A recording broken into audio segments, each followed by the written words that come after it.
7:54 to your health this morning. November is National Diabetes Awareness Month. Today is World Diabetes Day. Nearly 29 million people are living with diabetes. More than 1 million of those have type 1 diabetes. So, a couple of questions. What's the difference between type 1 and type 2 diabetes? Ruth Hendren and Kelly Raleigh from the Rocky Mountain Chapter of the Juvenile Diabetes Research Foundation are here to talk more about it this morning. Good to see both of you. Good to see you. So this is an important day. We're all wearing blue to you. bring awareness to diabetes. And tell me what that means to you. So World Diabetes Day was started in the early 90s, actually, to bring awareness to the global impact that diabetes has, because it's such an epidemic now with type 1 and type 2. JDRF's goal is to educate people specifically about type 1 diabetes, the signs and symptoms, and kind of the difference between type 1 and type 2, because I think there's a lot of misconceptions. Yeah, people just hear diabetes and they don't know. So what is the difference between type 1 and type 2? So I think the easiest way to explain it, type 1 is an autoimmune disease. So type 1 is when your body literally attacks itself, and it attacks the cells that make insulin.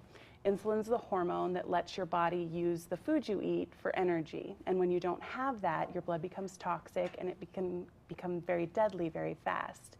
Type 2, on the other hand, is a metabolic disorder. And so all the pieces are there. You still have the insulin, but the cells are kind of gummed up. So they don't let the insulin come in and work as efficiently. So type 1, there's no reason you get it. It's not dietary. It's not lifestyle.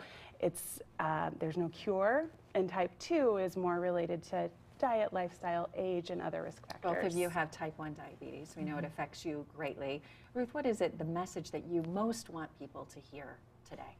Yeah, I've been living with type 1 diabetes for 21, almost 22 years now. And, you know, it is a disease that can be maintained. We have a lot of great resources available now, thanks to the work that JDRF is doing.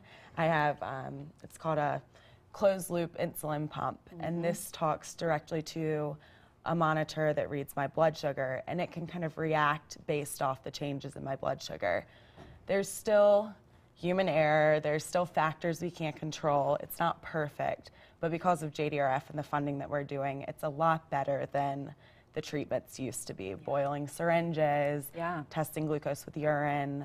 So we've come a long way, but JDRF is still working very hard to get to that ultimate cure. Well, thanks for what you do, and thanks for coming on today. We appreciate it. The awareness, so very important. If you haven't gotten dressed yet, pull some blue out of your closet today for awareness of diabetes. Well, Thanks, you. ladies, for coming Thank you in. so Good to much, see you Natalie. both. Good to see you. We'll be right back.